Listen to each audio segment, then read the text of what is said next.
بسم اللہ الرحمن الرحیم۔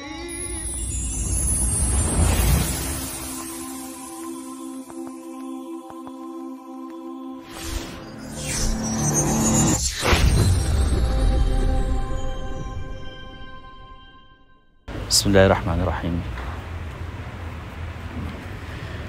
ان الحمد للہ نحمده ونستعینه ونستغفره ونؤمن به ونتوکل علیہ ونعوذ باللہ من شرور انفسنا ومن سیئات اعمالنا من يهده الله فلا مضل له ومن يضلل فلا هادي له واشهد ان لا اله الا الله وحده لا شريك له واشهد ان سيدنا ونبينا محمدا عبده ورسوله اما بعد فإن خير الحديث كتاب الله وخير الهدي هدي محمد صلى الله عليه وسلم وشر الأمور محدثاتها وكل محدثة بدعة وكل بدعة ضلالة وكل ضلالة في النار. أعوذ بالله من الشيطان الرجيم. بسم الله الرحمن الرحيم. يا أيها الذين آمنوا اتقوا الله حق تقاته ولا تموتن إلا وأنتم مسلمون. يا أيها الناس اتقوا ربكم الذي خلقكم من نفس واحدة وخلق منها زوجها وبث منهما رجالا كثيرا ونساء واتقوا الله الذي تساءلون به والأرحام إن الله كان عليكم رقيبا. يا أيها الذين آمنوا اتقوا الله وقولوا قولا سديدا يصلح لكم أعمالكم ويغفر لكم ذنوبكم ومن يطع الله ورسوله فقد فاز فوزا عظيما. وقال الله عز وجل في موضع آخر في كتابه المجيد قد أفلح المؤمنون الذين هم في صلاتهم خاشعون والذين هم عن اللغو معرضون. عزیز ساتھیو، سب سے پہلے تو تمام طرح کی تعریف، حمد و ثنا، بڑائی اور کبریائی اللہ رب العزت کے لیے لائق اور زیبا ہے، جو سارے جہان کا خالق و مالک ہے، جس کی مرضی کے بغیر کوئی انسان حرکت نہیں کر سکتا، جس کی منشا کے بغیر کوئی پتا اس روئے زمین پر ہل نہیں سکتا، جو اپنی ذات میں، اپنے اقوال میں، اپنے اعمال میں، اپنی صفات میں، اپنے ناموں میں یکتا ہے، بے مثال ہے، اس کا کوئی سازی اور شریک نہیں۔ بعدہ درود السلام ہو تمام انبیاء اور رسول پر، بالخصوص ہمارے آخری نبی احمد مجتبیٰ محمد مصطفیٰ صلی اللہ علیہ وسلم پر، جنہیں اللہ رب العزت نے اس امت کا ہادی، قائد، رہنما بنا کر مبعوث فرمایا۔ آج اللہ رب العزت کے فضل و کرم سے اللہ کے اس گھر میں ہم یہاں پر اکٹھا ہوئے ہیں۔ بہترین مقام ہے، بہترین جگہ ہے، اور اس کے تعلق سے جو عظمت ہے، جو فضیلت ہے، وہ آپ لوگ جانتے ہوں گے انشاءاللہ، پھر کسی اس موضوع پر بات ہوگی۔ لیکن یہ کافی ہے اتنا کہہ دینا کہ جب اللہ کے گھر میں لوگ اکٹھا ہوتے ہیں تو بہت سارے خصائص اور بہت ساری جو ہے میزہ اور بہت سارے چیزیں انسانوں کو حاصل ہوتی ہیں، جس میں دلوں کو اطمینان، راحت، فرشتوں کی طرف سے مغفرت کی دعائیں اور ایسی بہت سارے انعامات ہیں۔ فرشتوں کا گھیر لینا، فرشتوں کا مجلس میں حاضر ہونا، یہ حقیقت میں یہ سب بہت سارے انعامات ہیں جب اس طرح کی مجلس اللہ کے گھر میں سجائی جاتی ہے۔ یہی اللہ رب سے دعا ہے کہ اللہ رب العزت ہمیں اس مجلس میں کہنے والی باتوں کو سننے اور عمل کرنے کی توفیق عطا فرمائے، اور جس طریقے سے ہمیں اس دنیا میں اپنے اس گھر میں اکٹھا کیا ہے، آخرت میں بھی ہمیں نعمتوں والی جنت میں اکٹھا کرے، آمین۔ خطبہ مسنونہ کے بعد میں نے ایک آیت کی تلاوت کی، جس میں اللہ رب العزت فرماتا ہے قد افلح المؤمنون، یقیناً وہ مؤمن یا وہ مؤمنین کامیاب ہو گئے، الذین هم فی صلاتهم خاشعون، جو لوگ اپنی نمازوں میں خشوع اور خضوع اختیار کرتے ہیں، والذین هم عن اللغو معرضون، اور وہ لوگ جو لغو باتوں سے، لا یعنی چیزوں سے اعراض کرتے ہیں، گریز کرتے ہیں، بچتے ہیں۔ اس میں اللہ رب العزت نے بہترین مومن کی صفت گنائی ہے۔ سب سے اہم اور سب سے عظیم صفت جو بتلائی اللہ تعالیٰ نے کہ الذین هم فی صلاتهم خاشعون، کہ مومنین کی خصلتوں میں سے، ان کی اچھی صفتوں میں سے ایک صفت یہ ہے کہ وہ لوگ نماز کو خشوع اور خضوع کے ساتھ میں ادا کرتے ہیں۔ نماز کی اہمیت اور اس کی افادیت یہ آپ سب بخوبی واقف ہیں، اس موضوع پہ میں نہیں جاؤں گا، اتنا کہہ دینا کافی ہے نماز کے لیے کہ نماز سفر میں، حضر میں، صحت میں، بیماری میں، جنگ میں، کہیں پر بھی معاف نہیں ہے۔ یہ کافی ہے اس کی اہمیت بتلانے کے لیے کہ اسلام کی نظر میں نماز کی کتنی اہمیت ہے۔ لیکن مسئلہ یہ ہے کہ اتنی بڑی مسجد یہ نمازیوں سے بھر جاتی، مختلف جگہوں پر اس سے بھی بڑی مسجدیں ہوتی وہ بھی نمازیوں سے بھر جاتی. لیکن ایک حدیث جس میں عمار بن یاسر رضی اللہ تعالیٰ عنہ روایت کرتے ہیں، کہتے ہیں کہ اللہ کے رسول صلی اللہ علیہ وسلم نے فرمایا کہ ان الرجل الذي لا ينصرف من صلاته، کہ بسا اوقات ایسا ہوتا ہے کہ آدمی نماز پڑھ کر کے لوٹتا ہے، نماز اس کی ختم ہو گئی، نماز پڑھ کے اب واپس ہو رہا ہے اپنے گھر کی طرف یا اپنے کام کی طرف، لیکن آگے کہتے ہیں وما کتب له من صلاته یا وما کتب له الا عشر صلاته، کہ وہ نماز پڑھ کے تو لوٹ رہا ہے لیکن نماز کے ثواب کا 10واں حصہ صرف اس کو مل رہا ہے، نماز کے ثواب کا صرف 10واں حصہ مل رہا ہے. اور آگے روایت کہ عشر صلاته او 9 او 8 او 7 او 6 الی آخر تک روایت کہ وہ نماز پڑھ کے لوٹتا ہے تو اس کو نماز کا 10واں حصہ یا پھر 9واں حصہ یا پھر 8واں یا پھر 7واں یا پھر 6واں یا پھر 5واں یا پھر اسی طریقے سے 4تھا یا 3را یا آدھی نماز کا، یعنی نماز پوری پڑھ رہا ہے لیکن ثواب آدھا مل رہا ہے. سوال یہ ہے اتنی اہمیت والی چیز ہم ادا کر رہے ہیں، اسلام کے اتنے عظیم رکن کو ہم ادا کر رہے ہیں، مسجد میں آ کر کے ادا کر رہے ہیں، اور پھر اس کے بعد محنت و مشقت برداشت کر کے یا جو ہے اپنی خواہشات کو ترک کر کے مسجد میں آتے ہیں، اللہ کے آگے سر جھکا رہے ہیں، اور پھر ثواب اس میں فرق کیوں ہے؟ پھر اتنا 2 لوگ نماز پڑھ رہے ہیں، ایک کو 10واں حصہ مل رہا ہے، ایک کو 9واں حصہ مل رہا ہے. اتنے سارے لوگ نماز پڑھ رہے ہیں، سب کے ثواب یکساں نہیں ہے، سب کے برابر نہیں ہے، کوئی کچھ لے جا رہا ہے کوئی کچھ لے جا رہا ہے. یہ فرق کہاں سے آ رہا ہے؟ یہ فرق کیوں ہو رہا ہے؟ یہی آج کا موضوع ہے انشاءاللہ تعالی، اور اسی کو کہتے ہیں خشوع اور خضوع. اور اسی کے تعلق سے اللہ تعالیٰ نے فرمایا قد افلح المؤمنون الذین هم فی صلاتهم خاشعون، جن کو مکمل ثواب چاہیے نماز کا تو ان کے لیے ضروری ہے کہ وہ نماز کو خشوع اور خضوع کے ساتھ میں ادا کریں. اب خشوع اور خضوع کیا ہے؟ خشوع یا خضوع یا اسی طریقے سے جو خاشعون کا جو لفظ آیا عربی میں، خشوع کہتے ہیں کہ انسان دل لگا کر کے جسم بھی حاضر ہو، دماغ بھی حاضر ہو، دل بھی حاضر ہو، اور پھر اس کے بعد مکمل طور پر جس کام میں لگا ہوا ہے اس کام میں مکمل اٹینشن، کمپلیٹ اٹینشن، اس کو کہتے ہیں خضوع. مثال کے طور پر کہ آپ بات کر رہے ہیں مجھ سے، آپ کا دماغ کہیں اور لگا ہوا ہے، تو یہ خشوع کے خلاف ہے، یعنی کہ گویا کہ جیسا اٹینشن ہونا چاہیے آپ ویسے اٹینشن نہیں پے کر رہے ہیں یا ویسے اٹینشن آپ نہیں دے رہے ہیں. اور یہی حال نماز میں ہے، یہی حال نماز میں ہے کہ نماز میں جب ہم یہ کہتے ہیں، جب اللہ رب العزت نے مطالبہ کیا کہ نماز کو خشوع کے ساتھ میں ادا کرو، یعنی کہ جب تم نماز پڑھنے آؤ تو نماز پڑھنے کے دوران سب سے پہلی چیز تم رب کی عظمت کا خیال کرو کہ کس کے سامنے کھڑے ہو رہے ہو، کس کے سامنے کھڑے ہو رہے ہو، اس کی عظمت کا خیال کرو. علی ابن الحسین ابن علی ابن ابی طالب، یعنی حسین ابن علی جو امام حسین جو مشہور ہیں، جانتے ہیں آپ، علی رضی اللہ عنہ کے بیٹے، ان کے لڑکے علی ابن حسین علی ابن ابی طالب. پہلے زمانے میں اور آج بھی عربوں میں رواج ہے کہ جو باپ کا نام ہوتا ہے بیٹا ایک نام اپنے بچوں کا اس میں سے رکھتے ہی رکھتا ہے.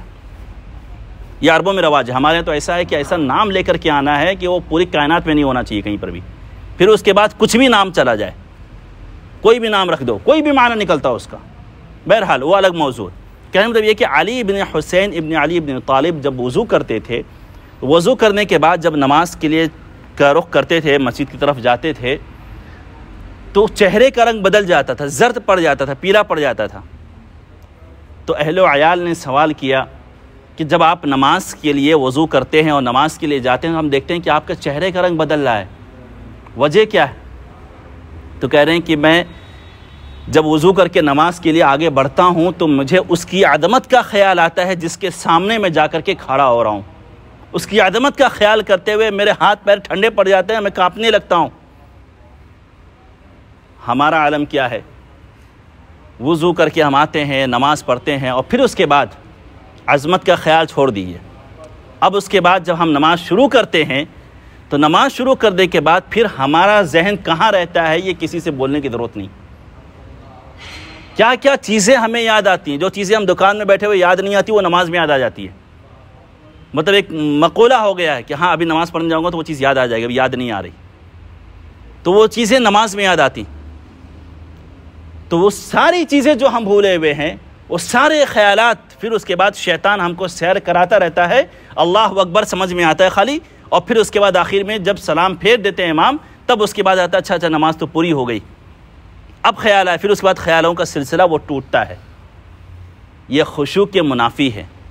اور یہیں پر جو ثواب کا جو فرق ہو رہا ہے نا، کہ ہم کبھی اٹینشن دیتے ہیں نماز میں، سجدے میں، رکوع میں، یا کبھی نہیں دیتے ہیں، تو جو ثواب کا جو فرق ہو رہا ہے نا، یہ اسی بنیاد پر ہو رہا ہے. یعنی خشوع نماز کی روح ہے. آپ کسی جسم میں اگر روح نہ ہو تو پھر کیا ہے وہ جسم؟ بے معنی ہے، بے حس، کوئی حرکت نہیں اس کے اندر. اس جسم میں کوئی حرکت نہیں، اس جسم کا کوئی معنی نہیں جس کے اندر روح نہ ہو. تو اسی طریقے سے خشوع یہ نماز کی روح ہے. اگر خشوع ہے تو نماز ہے، ورنہ اگر صرف نماز پڑھ رہے ہیں آپ اور خشوع نہیں، آپ صرف حرکات و سکنات سے نماز پڑھ رہے ہیں، ہاتھ اٹھا رہے ہیں، ہاتھ جھکا رہے ہیں، جھک رہے ہیں، اٹھ رہے ہیں، تو پھر یقین جانیے اللہ کی قسم نماز کا کوئی مفہوم نہیں، کوئی معنی نہیں. پھر ایسی نماز پڑھنے سے کیا مطلب ہے؟ اللہ کے رسول صلی اللہ علیہ وسلم کی حدیث، اول ما يرفع من هذه الامه الخشوع حتى لا ترى فيهم خاشع. سب سے پہلے اللہ رب العزت اس امت سے جس چیز کو اٹھائے گا نا تو وہ خشوع اور خضوع. سب سے پہلے جس چیز کو اٹھا لے گا اللہ تعالیٰ اس امت سے، ان کے سینوں سے، ان کے دلوں سے، وہ خشوع ہے کہ حتی لا تری فیہم خاشعہ، کہ آپ دیکھیں گے کہ پوری کی پوری مسجد بھری ہوئی ہے لیکن کسی کے اندر خشوع نہیں ہے، کوئی ذہین دل لگا کر کے نماز نہیں پڑھ رہا ہے. یہ ہے خشوع کی اہمیت، کہ اسلام میں خشوع کتنا اہم رکھتا ہے اور کتنی اہمیت کا حامل ہے. اور پھر اس مومنین کے وصف میں اگر ہم کو شمار کروانا ہے تو پھر ہمیں نماز ایسی ادا کرنی ہوگی، تب جا کر کے یہ خشوع اور خضوع کی والی جو کیفیت ہے، جو ثواب ہے، وہ ہمیں ملے گا. لیکن سوال یہ ہے کہ خشوع پیدا کیسے ہو، خشوع کہاں سے آئے، اس کے اسباب کیا ہیں، وسائل کیا ہیں.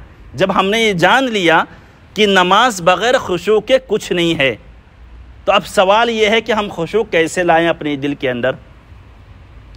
سب سے پہلی چیز جو میں نے بتایا کہ جس کے سامنے آپ جا کے کھڑے ہو رہے ہیں اس کی عظمت کا خیال کیجیے. آپ باس کے سامنے کھڑے ہوتے تو کیسے کھڑے ہوتے ہیں؟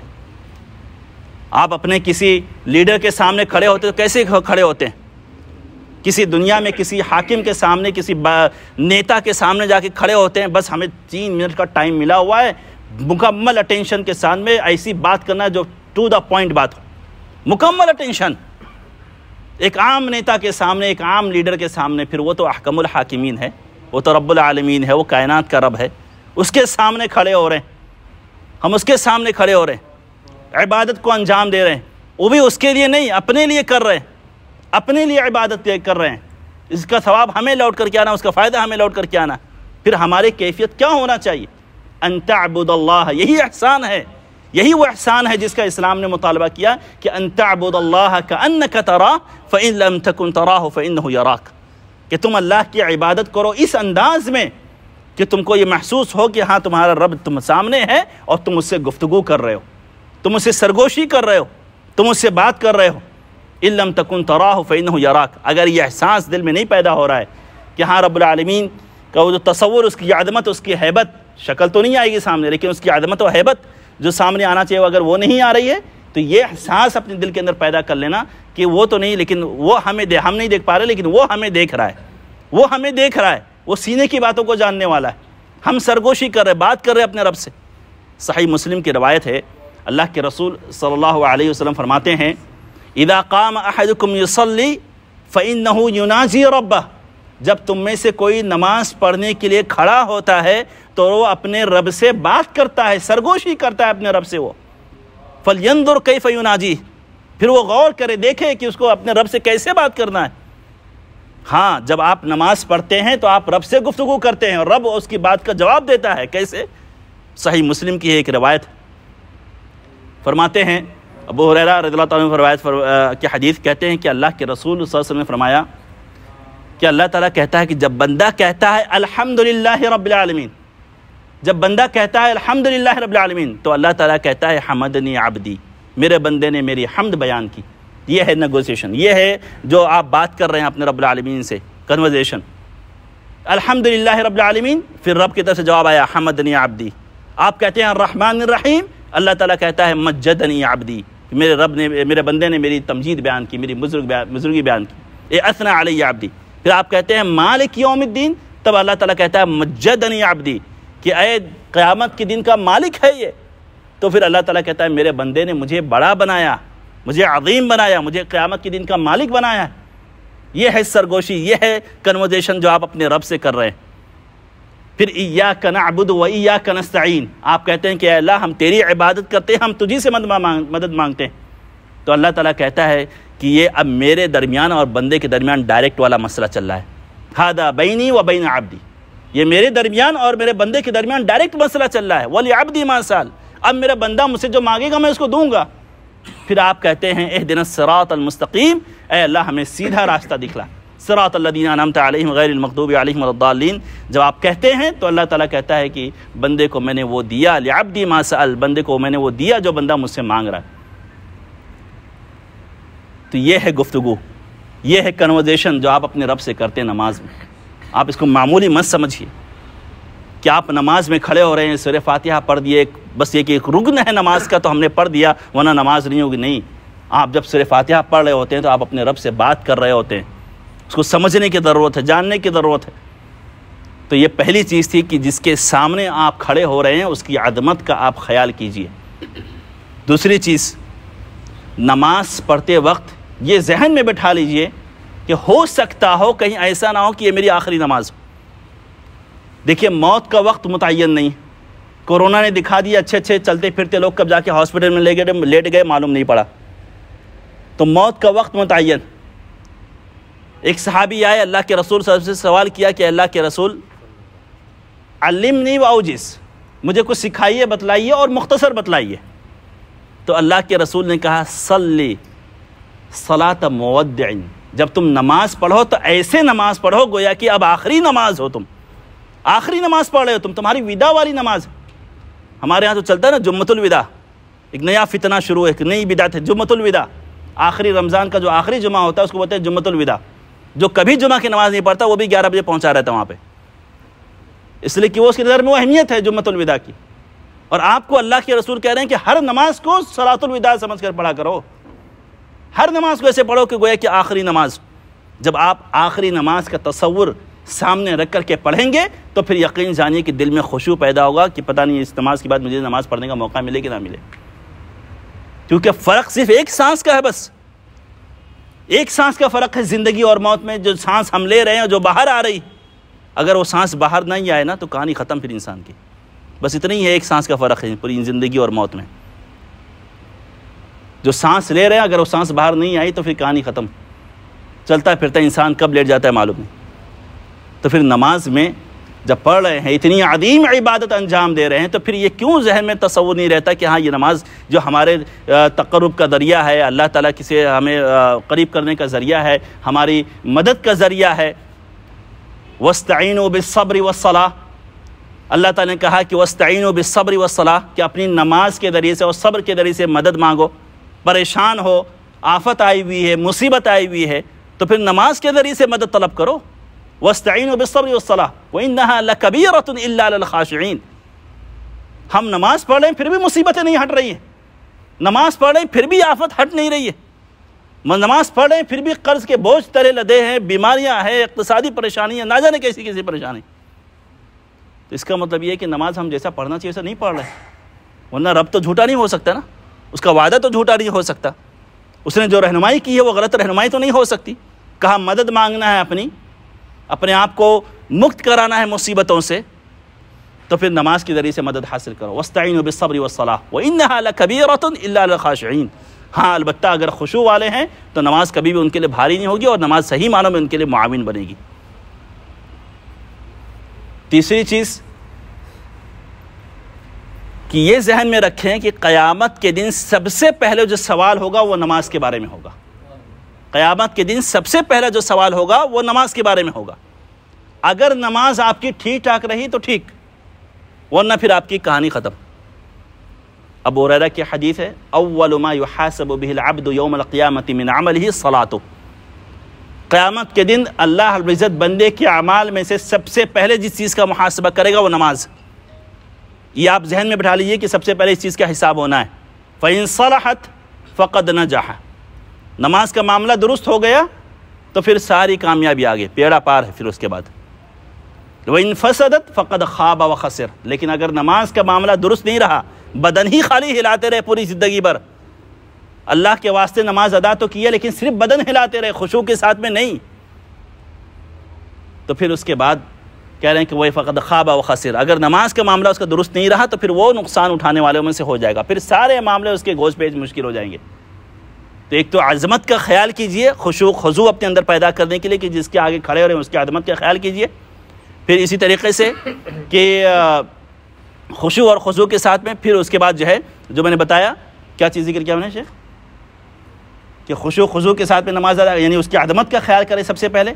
پھر اس کے بعد جو ہے کہ ہاں موت کبھی بھی آ سکتی ہے, اور پھر اس کے بعد سب سے پہلے جس چیز کا محاسبہ ہوگا وہ نماز ہے.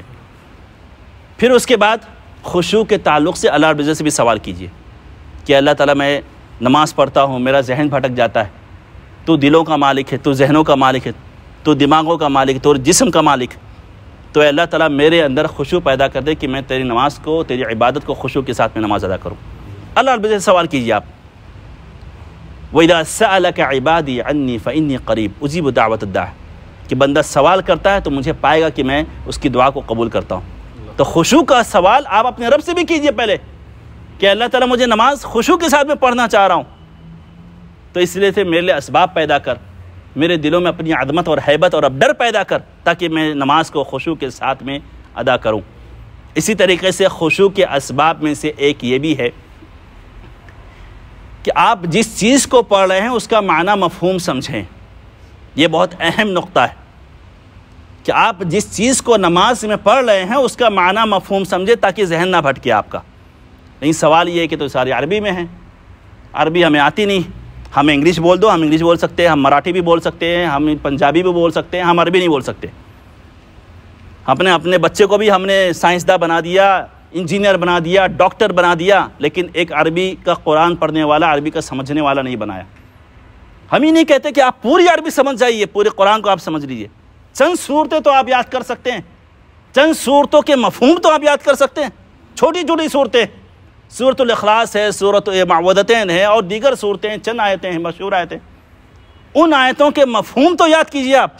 قرآن آپ سارے زبانوں میں اویلیبل ہے, ساری زبانوں میں قرآن اویلیبل ہے. آپ ان کے مفہوم یاد کیجئے, اس کا معنی یاد کیجئے. بھلے سے اپنی زبان کے علاوہ ہے. کیا آپ پڑھ کر کے نہیں پہنچے یہاں پر؟ آپ پڑھ رہے تھے تو پھر آپ کو مراٹھی میں تو کچھ بھی پڑھنے نہیں پڑا تھا, پھر بھی آپ کیسے پاس ہو گئے اس میں؟ آپ انگلش کیسے پڑھ کے پاس ہو گئے؟ پھر عربی آپ کے لیے مشکل ہو گئی کہ عربی کا کچھ مفہوم سمجھ میں نہیں آ رہا ہے جس میں ساری عبادت انجام دینی ہے. تو اس کا مفہوم تو سمجھیے جو آپ پڑھ رہے ہیں. چند دعائیں ہیں چھوٹی چھوٹی, سبحان رب اعلیٰ, سبحان رب العظیم, یا اسی طریقے سے دیگر جو دعائیں پڑھی جاتی ہیں, ان دعاؤں کا معنی مفہوم نہیں معلوم ہمیں. یہ کتنے افسوس کی بات کہ ہزاروں کروڑ کے حساب ہمیں معلوم ہو جاتے ہیں, یاد ہو جاتے ہیں, لیکن ہمیں قرآن کی آیتوں کی یا اسی طریقے سے چند دعاؤں کے مفہوم نہیں یاد ہو پا رہے ہمیں.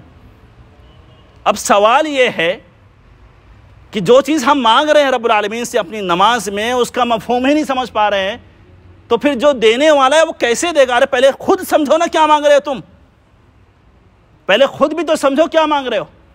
جب آپ آخری تشہد میں پڑھتے ہیں اللہم انی اعوذ بک من عذاب القبر واعوذ بک من فتنۃ المسیح الدجال واعوذ بک من فتنۃ المحیا والممات واعوذ بک من مأثم المغرب, اور اسی طریقے سے دعائیں, نماز پوری دعا ہے, نماز پوری کی پوری دعا ہے نماز. تو جو دعا آپ مانگ رہے ہیں جب آپ خود نہیں سمجھ رہے ہیں تو دینے والا آپ کو کہاں سے سمجھے گا؟ دینے والا بولے گا یہ خود نہیں سمجھ پا رہا ہے کہ میں کیا مانگ رہا ہوں تو میں کیا دوں اس کو. تو پہلے خود سمجھیے کہ میں کیا مانگ رہا ہوں رب العالمین سے, تو پھر اس کے بعد جدیت آئے گی اور تڑپ پیدا ہوگا آپ کے اندر کہ ہاں میں کیا مانگ رہا ہوں میرے رب سے, تو پھر رب العالمین بھی عطا کرے گا.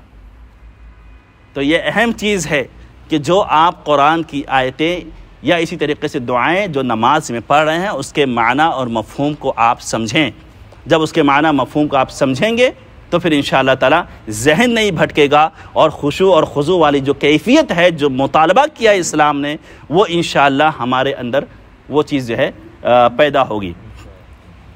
صحابہ کرام کے تعلق سے آتا تھا عبداللہ بن زبیر رضی اللہ تعالیٰ عنہ، عبداللہ بن زبیر رضی اللہ تعالیٰ عنہ جب نماز پڑھتے تھے، ثابت البنانی تابعی ہے رحمہ اللہ، کہتے ہیں کہ عبداللہ بن زبیر کو میں دیکھتا تھا کہ جب نماز پڑھتے تھے تو مقام ابراہیم کے پیچھے ایسا لگتا تھا کہ جیسے لکڑی کھڑی ہے، ایسا لگتا تھا کہ جیسے لکڑی کھڑی، اتنے خشوع اور خضوع کے ساتھ میں نماز پڑھتے تھے۔ اور یہی میں کہنے آ رہا ہوں کہ ہر وہ چیز جو نماز سے یا ذہن بھٹکانے کا کام کرے اس کو دور کر دیجیے، جو چیز ذہن بھٹکانے کا کام کرے اس چیز کو اپنے سے دور کر دیتا۔ اللہ کے رسول صلی اللہ علیہ وسلم ایک مرتبہ نماز پڑھ رہے تھے، سامنے پردہ تھا، پردے پہ بوٹے بنے ہوئے تھے، اس بوٹے کی وجہ سے کہیں ذہن تھوڑا سا بھٹکا، اللہ کے رسول کہہ رہے ہیں کہ اس کو چینج کر دو، یہاں سے ہٹا دو، میرا ذہن بھٹک رہا ہے۔ یعنی خشوع کی اہمیت دیکھیے کس طریقے سے تھی صحابہ کرام کے نزدیک اور اللہ کے رسول صلی اللہ علیہ وسلم کے نزدیک، کہ یہ چیز ذہن سے بھٹک رہی ہے تو پھر اس چیز کو دور کر دو۔ یعنی اس قدر جو ہے خضوع کی اہمیت ہے اسلام کی نظر میں، کہ اگر کھانا رکھا ہوا ہے، انس رضی اللہ عنہ کی حدیث ہے اذا حضر العشاء واقیمت الصلاۃ فابدؤوا بالعشاء۔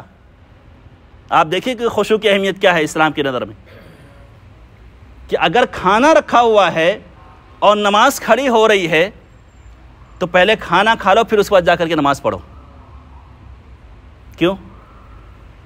اس لیے کہ ایسا نہ ہو کہ آپ کا ذہن کھانے پہ لگا ہوا ہو، ایسا نہ ہو کہ آپ کا ذہن کھانے پہ لگا، آپ تو نماز پڑھنے اٹھ گئے، آپ کے کوئی ساتھی جو ہے وہ بیچارہ بیٹھا ہوا ہے، نماز نہیں پڑھا، وہ کھانے پہ بیٹھا ہوا ہے، اب آپ کا ذہن کہیں لگا ہوا ہے، وہ پورا کھانا نکال لے گا، بوٹی پوری نکال لے گا، میرا کیا ہوگا پھر اس کے بعد؟ کہہ رہے ہیں کہ اذا حضر العشاء فابدؤوا وقیمت الصلاۃ فابدؤوا بالعشاء، کہ جب کھانے کا وقت آ جائے، نماز کھڑی ہو جائے تو پہلے کھانا کھا لو، پھر اس کے بعد نماز پڑھو۔ دیکھیے خشوع کی اہمیت کتنی اسلام میں، کہ نماز کو رکا رہے ہیں لیکن کھانا پہلے کھا لو۔ یہ ہمیشہ نہیں ہونا چاہیے چیز کہ جب نماز کا ٹائم ہو جائے فوراً کھانا لا کے رکھ دو، پھر اس بعد کہ نہیں آپ پہلے کھانا کھائیں گے پھر نماز پڑھیں گے۔ ہاں اتفاقیہ ہو جائے تو الگ بات ہے، لیکن اتفاقیہ ہو جائے تو اسلام نے یہ رخصت دی ہے آپ کو کہ آپ کھانا پہلے کھا لیں، حتیٰ کہ باتھ روم جانے کی ضرورت ہے، باتھ روم جانے کی ضرورت ہے تو اسلام یہ کہہ رہا ہے ہمیں کہ پہلے باتھ روم چلے جاؤ، پھر اس کے بعد آ کر کے نماز پڑھو۔ وَلَا هُوَ يُدَافِعُ الْأَخْبَثَانِ، کبھی بھی کوئی آدمی اس صورت میں نماز نہ پڑھے کہ اس کو باتھ روم جانا ہو اور وہ دیکھے کہ بھیڑ ہے تو آ کر کے میں نماز پڑھ لوں، پہلے پھر نماز ختم کروں گا تو پھر بھیڑ بھی ختم ہو جائے گی، تب جا کے کر لوں گا آرام سے۔ نہیں، تھوڑا سا نماز ڈیلے ہو جائے وہ چل جائے گا، لیکن پہلے باتھ روم جاؤ، پھر اس کے بعد آ کر کے نماز پڑھو۔ اس لیے کہ نماز میں جو خشوع کا مطالبہ ہے وہ ہونا چاہیے، یعنی کہ آپ دوڑ کر کے آ رہے ہیں اگر مسجد میں تو اسلام نے اس سے بھی منع کر دیا، آپ کو اس سے بھی منع کر دیا کہ مسجد میں تم دوڑ کر کے آؤ گے تو جب نماز کے لیے کھڑے ہو جاؤ گے، نیت باندھو گے، ہاتھ باندھو گے تو ہانپتے رہو گے، سانس چلتی رہے گی۔ تو کہا جب نماز کھڑی ہو جائے تو پھر مسجد میں داخل ہو تو سکون سے داخل ہو، وعلیکم الوقار والسکینہ، بالکل وقار کے ساتھ میں، سکینت کے ساتھ میں، اطمینان سے آؤ۔ وہ رکوع میں چلا گیا ہے، ابھی امام اٹھ جائے گا، اس لیے دوڑ کر کے بھاگو تاکہ نماز چھوٹ نہ جائے، پھر اس بعد ایک رکعت فوراً پوری پڑے گا، یہ بھی پڑھنا ہے، پھر اس بعد جو چھوٹ جائے گی وہ بھی پوری پڑھنی ہے۔ تو اسلام نے یہ کہا ہے کہ نہیں، تم جب مسجد میں داخل ہو اور امام رکوع میں ہو تب بھی تم اطمینان سے آؤ، نماز چھوٹ جائے ایک رکعت کوئی مسئلہ نہیں، لیکن خشوع کے ساتھ میں۔ یہ دیکھیے خشوع کا مطالبہ، یعنی کیسے کیسے اسلام نے ترغیب دیا کہ آپ باتھ روم پہلے جائیں، کھانا پہلے کھائیں، مسجد میں چلتے ہوئے آئیں، دوڑتے ہوئے نہ آئیں۔ کیوں؟ اس لیے کہ خشوع کے بغیر نماز کا کوئی مفہوم اور معنی نہیں، خشوع کے بغیر کوئی مطلب نہیں ہے نماز کا۔ تو کہنے کا مطلب یہ ہے کہ میرے بھائی، نماز جیسی عظیم عبادت ہم انجام دے رہے ہیں، اور پھر اس کے بعد اس عبادت کو انجام دینے کے بعد اگر ہم خالی ہاتھ جائیں مسجد سے اور صرف تھکاوٹ ہمارے ہاتھ میں آئے، ہمارے نصیب میں آئے، تو اللہ کی قسم پھر کوئی مطلب نہیں اس کا۔ لہذا اس بات کو ہم سمجھے کہ اب ہم جب جا رہے ہیں تو پھر ہمیں کچھ نہ کچھ تو لے کر کے وہاں سے نکلنا ہے۔ تو پھر اس طریقے سے مکمل طور پر جو خشوع کے جو اسباب، جو وسائل میں نے بتلائے آپ کے سامنے، چند ایک بہت سارے ہیں، چند ایک میں نے آپ کے سامنے گنائے، ان اسباب کو سامنے رکھیے، اور بالخصوص جو میں نے کہا کہ آپ جو ہے بالخصوص قرآن کی جو آیتیں پڑھی جاتی ہیں، دعائیں جو پڑھی جاتی ہیں، اس کو یاد کیجئے، رب کی عظمت کا خیال کیجئے، اور اس ثواب کو سامنے رکھیے جو خشوع کی وجہ سے ملے گا آپ کو۔ ان سب چیز کو سامنے رکھ کر کے پھر اس کے بعد نماز ادا کیجئے، اور انشاءاللہ تعالی اللہ رب العزت سے دعا ہے کہ اللہ رب العزت ہمیں یہ کیفیت اپنے اندر پیدا کرنے کی توفیق عطا فرمائے۔ اللہ رب العزت ہمیں جو ہم نماز ادا کیے ہیں، جس طریقے سے بھی ہم ادا کیے ہیں، اب تک جو ادا کیے ہیں، وہ اللہ تعالیٰ ان عبادتوں کو بھی قبول کرے، اور آگے اللہ تعالیٰ ہمیں توفیق دے کہ ہم عبادت کو اور بہتر سے بہتر طریقے سے انجام دیں، جیسا کہ اسلام نے ہمیں مطالبہ کیا، ہم سے مطالبہ کیا ہے۔ اقول قولی ھذا واستغفر اللہ لی ولکم ولسائر المسلمین من کل ذنب فاستغفروہ انہ الغفور الرحیم۔ السلام علیکم ورحمۃ اللہ وبرکاتہ۔